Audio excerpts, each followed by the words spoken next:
Assalamualaikum warahmatullahi wabarakatuh. Shalom, Om Swastiastu, Namo Buddhaya, Salam Kebajikan. Selamat pagi. Pada hari ini kami dari tim penelitian akan mempresentasikan hasil jurnal kami yang berjudul Analisis Hubungan Penggunaan Bahasa Inggris dengan Westernisasi di kalangan mahasiswa Universitas Negeri di Jabodetabek. Saya Yu Ejin dengan NIM 29026592116. Saya Zedeli Seramudana dengan NIM 2902708924. Jadi dengan judul ini, dalam artikel kami membahas mengenai analisis hubungan. Jadi kami menganalisa mengenai hubungan antara penggunaan bahasa Inggris yang sering terjadi di antara kalangan mahasiswa, lalu westernisasi di kalangan mahasiswa, dan kami tekankan di Universitas Negeri di area Jabodetabek.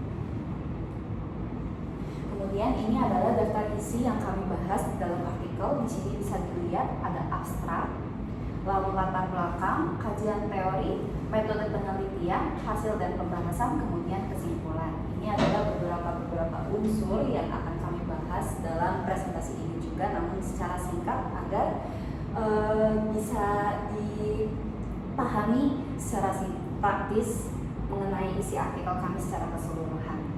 Yang pertama, mengenai abstrak dengan kata kunci westernisasi, bahasa Inggris, code mixing, mahasiswa, dan globalisasi. Globalisasi meningkatkan penggunaan bahasa Inggris dan praktik code mixing di kalangan mahasiswa Universitas Negeri di Jabodetabek dan sering dikaitkan dengan westernisasi. Penelitian kualitatif deskriptif melalui wawancara dan observasi menganalisis hubungan kedua hal tersebut. Hasil menunjukkan mahasiswa memandang bahasa Inggris sebagai kebutuhan fungsional untuk informasi dan karir global, bukan penolakan budaya lokal.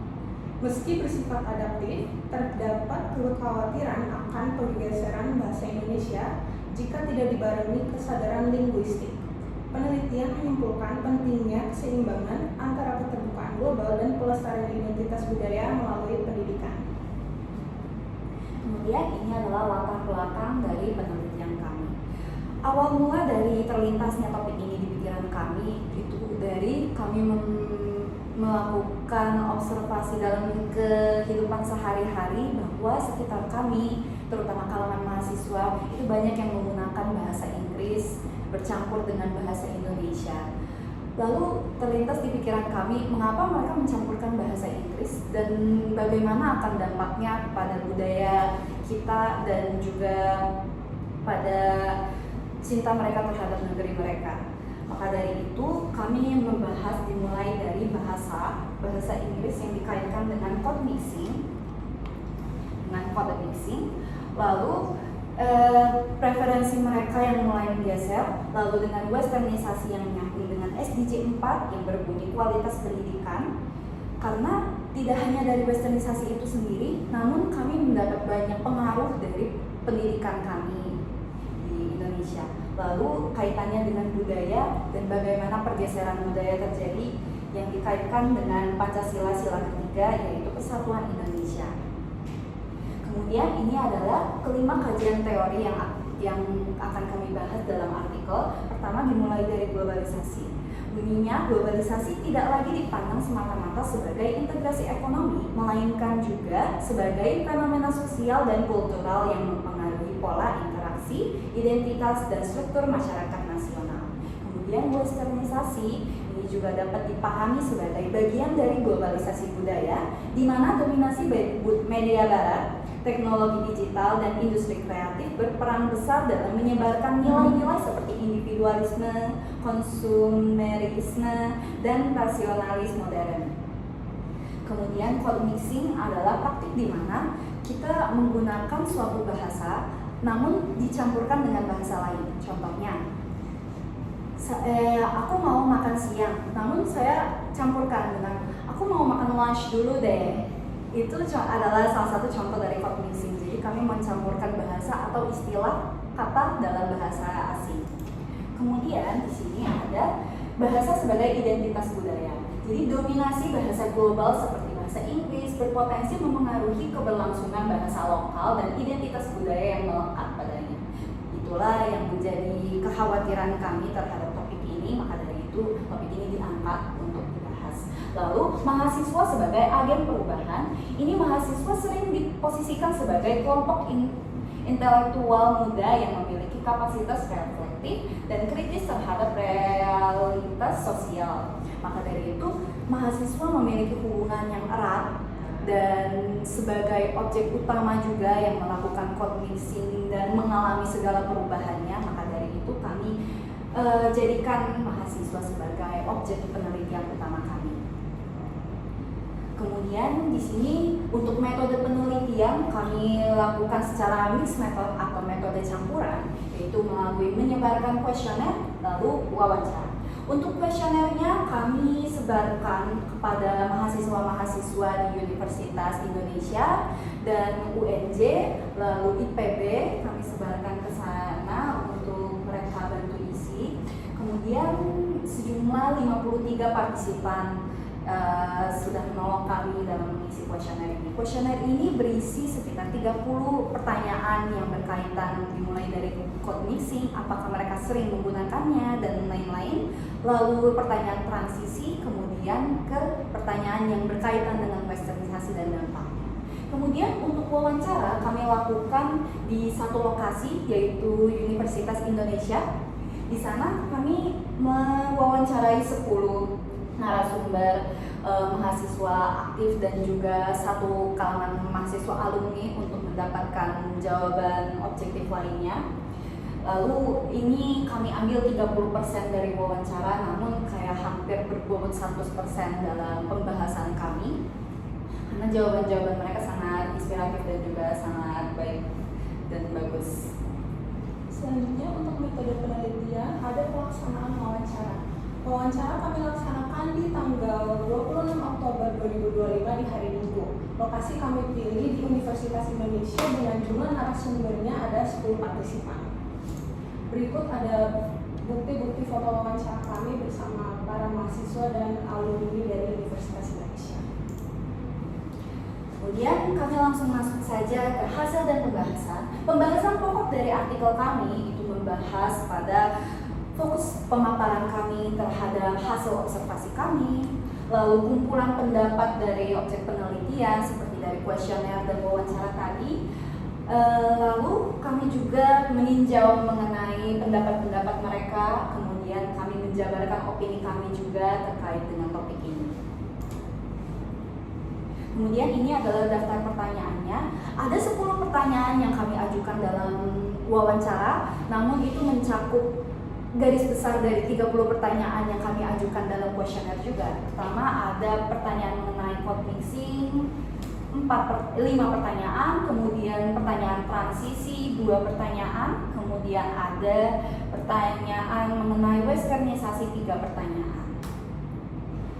Kita mulai saja langsung dari pertanyaan pertama yang menanyakan mengenai frekuensi code mixing dalam keseharian mereka. Jadi berdasarkan kami tanyakan, apakah Anda sering menggunakan code mixing? Maka mereka menjawab 90,6% mereka menjawab iya dan 9,4% dengan minim menjawab tidak. Maka dari itu kami bisa ketahui bahwa mahasiswa di era sekarang banyak yang menggunakan code mixing atau mencampurkan bahasa asing dalam menyempurnakan kalimatnya. Kemudian ini adalah analisis alasan implementasi gaya bicara code mixing. 77,4% dengan persentase tertinggi menjawab dengan bahwa code mixing nyaman untuk digunakan untuk mereka berekspresi secara lebih luas. Kemudian 49,1% dengan persentase tertinggi kedua menjawab bahwa ada tuntutan profesional seperti dalam hal akademik atau untuk mereka apply kerja dan faktor lainnya yang berhubungan dengan dunia kerja dan juga akademik. Kemudian 45,3% menjawab bahwa kosakata bahasa Inggris lebih variatif untuk digunakan dalam berekspresi dibandingkan dengan bahasa Indonesia. Kemudian 20,8% dengan presentasi yang dibanding kecil itu untuk mengikuti tren. Maka dari itu kita bisa menyimpulkan bahwa mereka lebih mementingkan efisiensi bahasanya dibandingkan mengikuti tren itu sendiri. Kemudian di nomor 2 kami tanyakan mengenai hal bahasa yang lebih nyaman untuk digunakan dalam berekspresi. Di Di sini kami sajikan dalam bentuk diagram pie, namun di sini tidak ada. Ada persentase tertinggi itu menjawab tergantung kondisi. Jadi mereka tidak semata-mata menggunakan bahasa Indonesia full atau bahasa Inggris penuh, namun mereka tergantung kondisinya. Jika mereka berbicara dengan orang tua, maka mereka gunakan bahasa Indonesia yang baik. Jika dengan teman, agar sesuai dengan zaman juga mereka mencampurkan dengan bahasa Inggris. Jadi tidak mata-mata memaksakan kondisi. Kemudian dengan persentase tertinggi juga 26,4% mereka menjawab lebih nyaman berekspresi dengan bahasa Inggris. Kemudian persentase terendah namun cukup tinggi juga ya, 17% itu dalam bahasa Indonesia. Selanjutnya untuk hasil dan pembahasan nomor 3 itu mengenai pengaruh lingkungan dalam mendukung kebiasaan kognisi. Ternyata terbukti kalau lingkungan ini tuh mempengaruhi kebiasaan kognisi dalam percakapan mahasiswa-mahasiswa itu dalam sehari-hari. Jadi dengan persentase tertinggi ini mengenai jenis lingkungannya itu ada di teman dan kampus. Kemudian untuk di bagian ini mengenai pertanyaan seberapa besar pengaruh lingkungan dalam mendukung kebiasaan sehari-hari Anda melakukan kognisi dalam percakapan sehari-hari. Bisa dilihat ternyata di sini skalanya lebih banyak yang memilih ini, dan hal ini mengindikasikan bahwa ternyata kognisi ini bukan hanya fenomena linguistik dalam individu masing-masing, namun juga sebagai praktik sosial yang didukung pada lingkungan tempat individu-individunya berinteraksi sosial. Selanjutnya nomor 4, pengaruh lingkungan pendidikan dengan kebiasaan kognisi. Bisa dilihat di foto yang pertama, sebagian besar responden dengan persentase 81,1% mulai menerapkan kognisi akibat faktor dorongan dari kampus. Dan dengan berbagai faktor yang terkait di bidang pendidikan seperti persentase paling besarnya itu persyaratan sertifikasi bahasa Inggris, mungkin seperti IELTS, TOEFL. Terus kemudian yang kedua ada meningkatnya daya saing di dunia pekerjaan. Biasanya kalau misalkan di dunia pekerjaan itu pasti ada syarat setidaknya harus bisa berbahasa Inggris. Jadi ini menjadi salah satu dorongan mahasiswa untuk bisa berbahasa Inggris. Kemudian untuk nomor 4 ini kami kaitkan juga dengan SDG nomor 4, yaitu kualitas edukasi. Dalam pertanyaan kuesioner juga kami ajukan mengenai pertanyaan ini, kemudian kami mendapat jawaban.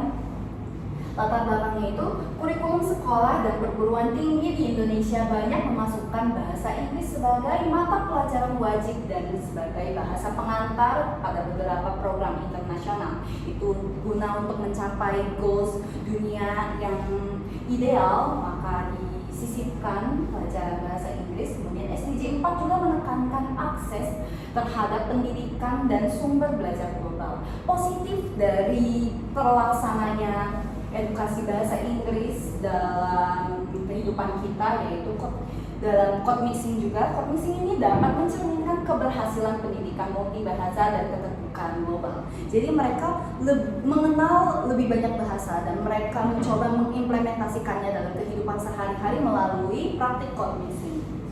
Namun negatifnya, penggunaan yang berlebihan berpotensi menggeser fungsi bahasa Indonesia sebagai bahasa persatuan bahasa akademik. Maka karena mereka berpikir bahwa bahasa internasional ini bahasa Inggris, namun bahasa Indonesia sebenarnya di luar tidak dipakai deh, sedangkan aku pengen bersaing secara global.